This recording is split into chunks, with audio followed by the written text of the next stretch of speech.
Welcome to Dhanush talk. ವಿದ್ಯಾರ್ಥಿಗಳಿಗಾಗಿ ರಾಜ್ಯ ಮಟ್ಟದ ವಿಜ್ಞಾನ ರಸಪ್ರಶ್ನೆ ಸ್ಪರ್ಧೆ ಅಂದರೆ state level competition science quiz competition students 8th 9th ಮತ್ತು 10th ಕ್ಲಾಸ್ ಸ್ಟೂಡೆಂಟ್ಸ್ ಪಾರ್ಟಿಸಿಪೇಟ್ ಮಾಡ್ಬೋದು. ನೋಂದಾಯಿಸಲು ಅಂತಿಮ ದಿನಾಂಕ ರಿಜಿಸ್ಟ್ರೇಷನ್ ಲಾಸ್ಟ್ ಡೇಟ್ 24/6/2022. ಹೆಚ್ಚಿನ ಮಾಹಿತಿ ವಿಜ್ಞಾನ ರಸಪ್ರಶ್ನೆ ಸ್ಪರ್ಧೆ ಪ್ರವೇಶ ಉಚಿತ ಅಂದರೆ ಎಂಟ್ರಿ ಫೀಸ್ ಇಲ್ಲ. ಮತ್ತು ಇಲ್ಲಿ ವಿವರಗಳು ಅಂತ ಹೇಳಿ ನೀವು ಈ ವೆಬ್ಸೈಟಲ್ಲಿ ಹೋದರೆ ನಿಮಗೆ ಕಂಪ್ಲೀಟ್ ಡೀಟೇಲ್ಸ್ ಸಿಗುತ್ತೆ. ಬಟ್ ನನ್ನ ಹತ್ರನೇ ಡೀಟೇಲ್ಸ್ ಇದೆ, ನಾನು ಹೇಳ್ತಾ ಹೋಗ್ತೀನಿ, ನೀವು ಅಲ್ಲೂ ಸಹ ಹೋಗಿ ಒಂದ್ಸಲ ಚೆಕ್ ಮಾಡ್ಕೋಬೋದು. ಜವಾಹರ್ಲಾಲ್ ನೆಹರು ತಾರಾಲಯ ಬೆಂಗಳೂರು 8, 9 ಮತ್ತು 10ನೇ ತರಗತಿ ವಿದ್ಯಾರ್ಥಿಗಳಿಗೆ ಕನ್ನಡದಲ್ಲಿ ರಾಜ್ಯ ಮಟ್ಟದ ವಿಜ್ಞಾನ ರಸಪ್ರಶ್ನೆ ಸ್ಪರ್ಧೆಯನ್ನು ಹಮ್ಮಿಕೊಂಡಿದ್ದಾರೆ. ಅಸೋಸಿಯೇಷನ್ ಯಾರು ಅಂದರೆ ಜೊತೆಗೆ ಮೈಸೂರು ಸೈನ್ಸ್ ಫೌಂಡೇಶನ್ ಮೈಸೂರು ವಿಭಾಗದ ಸಂಯೋಜಕರಾಗಿ ಕಾರ್ಯನಿರ್ವಹಿಸುತ್ತಿದೆ. ಸೊ ಇಲ್ಲಿ 8th ಮತ್ತು 9th 10th ಮಕ್ಕಳು ನೀವು ಇಂಟ್ರೆಸ್ಟ್ ಇದ್ದರೆ ನೀವು ಇಲ್ಲಿ ಪಾರ್ಟಿಸಿಪೇಟ್ ಮಾಡ್ಬೋದು. ಸೊ ಯಾವುದ್ರ ಬಗ್ಗೆ ಟಾಪಿಕ್ ಇರುತ್ತೆ ಅಂದರೆ ಇದು ಖಗೋಳ ಮತ್ತು ಬಾಹ್ಯಾಕಾಶ ವಿಜ್ಞಾನ ಆಸ್ಟ್ರಾನಮಿ ಮತ್ತು ಸ್ಪೇಸ್ ಸೈನ್ಸ್ ಬಗ್ಗೆ ಕ್ವಿಜ್ ಇರುತ್ತೆ. ಕೇವಲ ಅಂಕಿ ಅಂಶಗಳು ಹಾಗೂ ಖಗೋಳೀಯ ಘಟನೆಗಳಿಗೆ ಸೀಮಿತವಾಗಿದೆ. ಬರೀ ನೀವು ಇವೆಂಟ್ಸ್ನ ಮಾತ್ರ ಅಲ್ಲಿ ಇರೋದಿಲ್ಲ ಸೈನ್ಸ್ ಕ್ವಿಝಲ್ಲಿ. ಜೊತೆಗೆ ಪರಿಕಲ್ಪನೆ ಹಾಗೂ ತಿಳುವಳಿಕೆ ಅಸಂಪ್ಷನು ಹೈಪೋಥೆಸಿಸ್ ಮತ್ತು ನಾಲೆಡ್ಜ್ ಬೇಸ್ಡ್ ಕ್ವೆಶನ್ಸ್ ಇರುತ್ತೆ. ವೈಜ್ಞಾನಿಕ ತತ್ವಗಳ ಮೂಲಕ ಸಮಸ್ಯೆ ಬಿಡಿಸುವುದು ಅಂದರೆ ಬೈ ಸೈಂಟಿಫಿಕ್ ಎಲಿಮೆಂಟ್ಸ್ ಹೇಗೆ ಒಂದು ಪ್ರಾಬ್ಲಮ್ ಇದ್ದರೆ ಸೊಲ್ಯೂಷನನ್ನು ನಾವು ಕಂಡುಹಿಡಿಯೋದು ಮತ್ತು ಅದನ್ನು ಹೇಗೆ ನಾವು ಯುಟಿಲೈಸ್ ಮಾಡ್ಕೋಬೇಕು ಅನ್ನೋ ಅಂಥ ಒಂದು ಸೈನ್ಸ್ ಕ್ವಿಝ್ ಆಗಿರುತ್ತೆ ಅದು.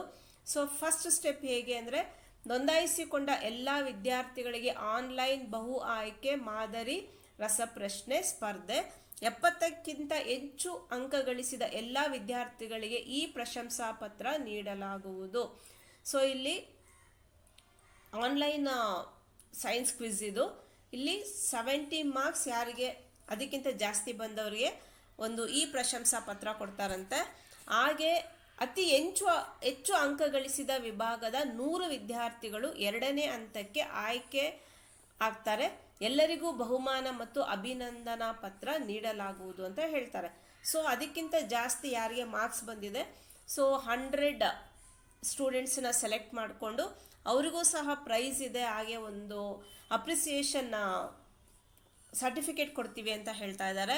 ಹಾಗೆ ಸ್ಟೆಪ್ 2 ಅಲ್ಲಿ ಲಿಖಿತ ರಸಪ್ರಶ್ನೆಯನ್ನು ವಿಭಾಗದ ಒಂದು ಜಿಲ್ಲೆಯಲ್ಲಿ ಏರ್ಪಡಿಸಲಾಗುವುದು. ಹೆಚ್ಚು ಅಂಕ ಗಳಿಸಿದ 16 ವಿದ್ಯಾರ್ಥಿಗಳು ಮುಂದಿನ ಹಂತಕ್ಕೆ ಆಯ್ಕೆ ಆಗುತ್ತಾರೆ. ಫಸ್ಟು ಆನ್ಲೈನಲ್ಲಿ ಆಗುತ್ತೆ, ಸೆಕೆಂಡ್ ಬಂದ್ಬಿಟ್ಟು ಡೈರೆಕ್ಟಾಗಿ ಜಿಲ್ಲೆ ಯಾವುದಾದ್ರು ಒಂದು ಡಿಸ್ಟ್ರಿಕ್ಟನ್ನ ಸೆಲೆಕ್ಟ್ ಮಾಡಿಕೊಂಡು ಅಲ್ಲಿ ನೀವು ಪಾರ್ಟಿಸಿಪೇಟ್ ಮಾಡಬೇಕಾಗುತ್ತೆ. ಮತ್ತು ಅಲ್ಲಿ ಒಂದು 16 ಸ್ಟೂಡೆಂಟ್ಸು ನೆಕ್ಸ್ಟ್ ಸ್ಟೆಪ್ಪಿಗೆ ಆಯ್ಕೆ ಮಾಡ್ತೀವಿ ಅಂತ ಹೇಳ್ತಾ ಇದ್ದಾರೆ. ಹಾಗೆ ಸ್ಟೆಪ್ 3ಯಲ್ಲಿ 16 ವಿದ್ಯಾರ್ಥಿಗಳಿಗೆ ಮೌಖಿಕ ರಸಪ್ರಶ್ನೆ ಸ್ಪರ್ಧೆ ನಡೆಸಿ ಒಬ್ಬ ವಿದ್ಯಾರ್ಥಿಯನ್ನು ರಾಜ್ಯ ಮಟ್ಟಕ್ಕೆ ಆಯ್ಕೆ ಮಾಡಲಾಗುವುದು. ಸೊ ಇಲ್ಲಿ ಸೆಕೆಂಡ್ ಸ್ಟೆಪ್ಪಲ್ಲಿ ಮತ್ತೆ 16 ಸ್ಟೂಡೆಂಟ್ಸ್ ಸೆಲೆಕ್ಟ್ ಆಗ್ತಾರೆ. ಆ 16ಅಲ್ಲಿ ಒಬ್ಬರು ಸೆಲೆಕ್ಟ್ ಆಗ್ತಾರೆ ಅಂದರೆ ಸ್ಟೇಟ್ ಲೆವೆಲ್ ಕಾಂಪಿಟೇಷನ್ಗೆ ಸೆಲೆಕ್ಟ್ ಆಗ್ತಾರೆ.